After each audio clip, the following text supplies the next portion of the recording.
So the paper that we worked on, I'm a co-author on the paper where we're examining the connection between state-level residential segregation and disparities in homicides, and disparities particularly in gun homicide outcomes at the state level. The paper is a longitudinal paper that looks at states over a number of decades and sees a very strong connection between the degree of residential segregation and the size of the disparity in gun violence racially that exists in those states.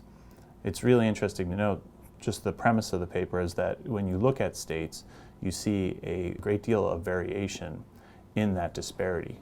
In some states, there's a 20-to-1 ratio of black to white homicide rates. In other states, that ratio is much smaller, and it's always higher amongst the black community, which is affected more by gun violence than in white communities. But it varies a great deal from state to state, and it has varied over time in those states. And the driver of it is residential segregation. The higher the degree of segregation, the higher the disparity. And that takes into account a lot of other factors, including economic disparities and other kinds of disparities that one might look at as determinants of gun violence.